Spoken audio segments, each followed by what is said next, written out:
انسان کے اندر دو کمزوریاں بہت عام ہیں، بھلانے کے قابل باتوں کو یاد رکھنا اور یاد رکھنے کے قابل باتوں کو بھلا دینا۔ دل سے معافی مانگنے والوں کو معاف کر دیا کرو، کیونکہ آج کل ہر انسان کے پاس دل نہیں ہوتا۔ جو کسی مسلمان کی پریشانی دور کرے گا، اللہ قیامت کے دن قیامت کی پریشانیوں میں سے ایک پریشانی اس کی دور فرمائے گا۔ سب سے زیادہ دکھ تب ہوتا ہے جب ہماری نیت صاف ہو اور لوگ ہمیں غلط سمجھیں۔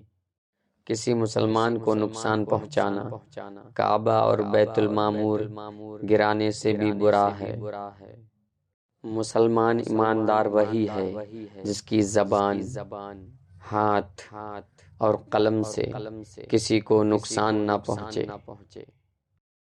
حضور اکرم صلی اللہ تعالی علیہ وسلم فرماتے ہیں، لوگوں کو نیک کام کرنے کا حکم دیا کرو اور برے کاموں سے روکا کرو، ورنہ اللہ تم پر عذاب نازل کر دے گا، پھر دعائی دو گے تو سنوائی نہ ہوگی۔ آزمائش میں اللہ اذیت دینے کے لیے نہیں ڈالتا، بلکہ کچھ سکھانے کے لیے ڈالتا ہے۔ جتنی جلدی سیکھ جاؤ گے اتنی جلدی وہ دور ہو جائے گی۔ جو خوشبو انسان کے اخلاق، کردار، عمل کی ہے، وہ خوشبو کسی عطر میں بھی نہیں۔